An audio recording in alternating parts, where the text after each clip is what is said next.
be exposed. That's how it is, that's how it goes. Far from the others, but to each other. In daylight, when the sun is shining. In late night, when the moon is blinding. In the plain sight, like stars in hiding. You Go, Dre.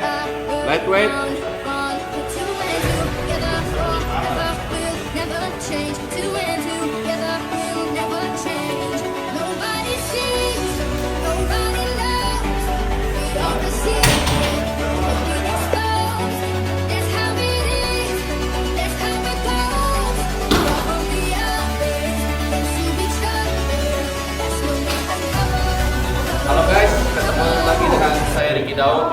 Di konten kali ini saya masih akan membahas tentang SBD ya. SBD itu squat, bench press, deadlift. Nah, di konten saya yang sebelumnya saya sempat membahas salah satu atlet masih muda ya, Andre. Nah, waktu itu saya sempat membahas apa sih SBD itu dan yang dinilai untuk perlombaannya itu apa aja. Nah, tanggapannya itu cukup positif guys, karena banyak yang menanyakan kepada saya, tolong dong pola latihannya seperti apa. Nah, kebetulan di sini saya bersama dengan salah satu bisa dibilang seseorang yang sudah senior nih di bidang SBD.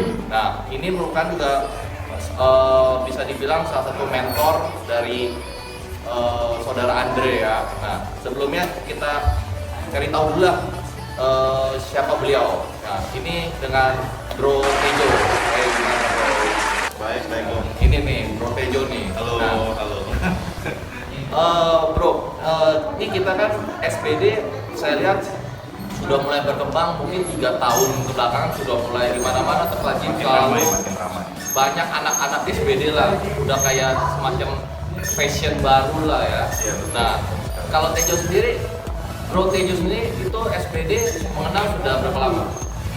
Kebetulan kalau saya gym itu udah 8 tahun, tapi mulai fokus ke strength training, khususnya di powerlifting SBD itu kira-kira 4 sampai 6 tahun. 4 sampai 6 tahun guys. Nah, berarti 4 sampai 6 tahunnya itu baru mulai pola-pola latihannya itu SBD. Ya betul, mulai coba trial dan error, coba berbagai programming sampai kita coba sendiri yang paling cocok untuk kita sendiri itu apa gitu. Oh ya, terus satu nih yang saya mau tahu. Dahulu tuh tahu tekniknya itu dari mana? Teknik dasar SBD-nya itu dahulunya dari mana? Dari YouTube apa dari apa atau gimana? Pertama dulu pas zaman saya YouTube nggak gitu berkembang ya. Iya. Karena nggak begitu berkembang, Instagram pun belum begitu berkembang. Dulu itu jatuhnya trial dan error. Oh jadi coba-coba terus yang mana posisi yang baik baru kira-kira seperti ini nih gerakannya. Trial dan error, lalu sudah ada komunitas ya dulu ya, komunitas lalu saling membantu, ada yang lebih senior dari saya juga, bantu mengajarkan, terus juga bantu ngeliatin trial dan error juga sampai sembari berjalannya waktu YouTube kan sudah mulai berjalan, terus juga Instagram sudah mulai berjalan. Nah, kita sudah bisa pelan-pelan untuk rasanya research lah ya, research mana yang baik, tidak, dan yang cocok atau tidak buat kita. Oh ya, berarti yang untuk trial dan error itu untuk pertama kali, selanjutnya itu udah dari YouTube perkembangan untuk teknologi pengetahuan tuh bisa semakin lebih maju lah. Jadi bisa dibilang 2-3 tahun belakang ini dunia SBD atau dunia powerlifter itu bisa dibilang sangat-sangat pesat lah perkembangannya. Iya. Tuh guys, itu loh senior Tejo nih yang ngomong nih. Terus banyak yang nanya juga pola latihan SBD atau powerlifter itu beda dengan bodybuilder. Ya bodybuilder nih seperti saya nih, yang bodybuilder, body contact itu beda. Kalau saya lihat di sini juga cara angkatannya, setnya itu beda. Yang saya pernah lihat itu dia ada max reps-nya, terus tiba-tiba bisa ke turun setengahnya 80%-nya, bisa ke 50%-nya. Nah itu sebenarnya seperti apa sih? Nah kalian juga pasti penasaran kan? Nah kita langsung tanya aja. Sebenarnya pola latihan SBD itu yang paling basic, kita yang basic dulu lah ya, kita jangan sampai yang menjelimet dulu, yang basic dulu itu seperti apa sih? Nah mungkin kita langsung tanyakan aja pola latihannya seperti apa sih ya, untuk yang basic lah. Oke, sebenarnya yang basic ya. Kalau misalnya bilang berbeda atau tidak dengan bodybuilding, memang di penghujung daripada programming sendiri kan akan berbeda ya, yakni kalau misalnya bodybuilder akan dilihat daripada estetiknya, Ya, detail ototnya, kematangan ototnya. Kalau misalnya di powerlifting sendiri atau di Indonesia dikenal dengan angkat berat itu memang hanya memperlombakan 3 gerakan yang ujungnya akan dijumlahkan. Total terberatnya guys. Itu kebetulan gerakan yang diperlombakan adalah squat itu sendiri, bench press, dan deadlift. Gitu. Jadi kita fokus ke 3 gerakan tersebut. Gitu. Nah kalau misalnya untuk program dasar itu sebenarnya kalau saya pribadi sebelum dimulainya sebuah program atau pelatihan atau periodisasi itu saya lebih menyarankan kepada teman-teman untuk mempelajari movement atau gerakan. Gerakan dasar ya mungkin ya, gerakan dasar supaya benar-benar itu terlatih, supaya jangan sampai kira-kira dia sudah berlatih cukup lama tiba-tiba dia baru menyadari gitu kalau gerakannya itu salah gitu. Betul sekali. Jadi sebelumnya kita masuk ke programming, mengetahui dan untuk menjalani gerakannya tersebut memang itu harus dipelajari gitu. Dari bench press itu sendiri, squat itu sendiri, dan deadlift itu sendiri gitu. Jadi semakin seseorang menguasai atau sudah mengetahui cara melakukan suatu gerakan atau movementnya tersebut, barulah saya sarankan untuk mengikuti programming itu sendiri gitu. Berarti guys yang paling dasar pertama kali itu benar-benar mesti gerakannya itu mesti benar-benar kita yang istilahnya mesti mendarah daging lah guys, mendarah daging, gerakan itu seindah mungkin, movementnya kalau bisa tuh kalau di sekolah tuh angkanya 10 ya, jangan cuma angkanya 5 yang penting angkatnya berat, nah itu yang bahaya guys. Oke. Jadi analoginya itu seperti teman-teman ingin belajar lomba balapan gitu. Nah teman-teman sebelum balapan di track, itu latihan di track dan mencatat rekor waktu balapan teman-teman harus tahu cara menaiki motor dengan baik dan benar. Iya betul. Nah, Ya spesifikasi dari motornya atau tracknya itu seperti apa, tikungannya dia harus berapa, itu mesti seperti itu guys. Nah terus Bro Tejo mungkin kalau untuk pola latihan yang seperti yang saya juga sedikit penasaran, itu ada pola latihan misal dia udah max rep terus tiba-tiba turun, terus hitungannya biasa berapa sih kalau untuk yang standar? Oke. Kalau itu program latihan sendiri itu sebenarnya jenisnya sangat banyak sekali. Ya. Sangat banyak dan teman-teman bisa memilih kira-kira mana yang cocok untuk teman-teman, ataupun teman-teman bisa customize sendiri sesuai dengan kondisi dan tubuh teman-teman. Kalau misalnya untuk kebetulan kasusnya Andre ini atau program latihan yang sejauh ini saya gunakan secara sederhana atau kita jelaskan secara sederhana lah. Betul. Kita bagi program latihan itu semuanya dalam bentuk periodisasi aja. Periodisasi. Periodisasi itu kayak semacam blok latihan. Fase. Betul, fase latihan itu. Jadi fase latihannya ada yang fase akumulasi, terus juga kalau fase akumulasi mungkin teman-teman lebih kenal dengan istilah hipertrofi ya. Hipertrofi.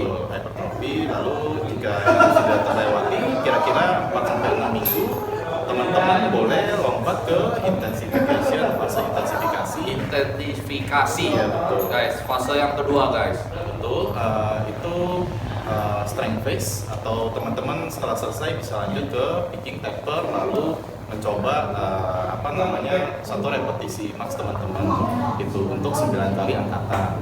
Apabila teman-teman ikut lomba sih, kalau ikut teman-teman hanya suka dengan gerakan tersebut dan tidak memiliki tujuan untuk mengikuti lomba kompetisi atau kasarnya ngangkat 9/9 ya, itu teman-teman cukup main sampai fase-fase tertentu aja, nggak usah sampai ujung-ujung amat gitu sih. Oh, berarti fasenya itu total ada berapa tuh? Kalau saya hitungin ada 5 ya mungkin ya?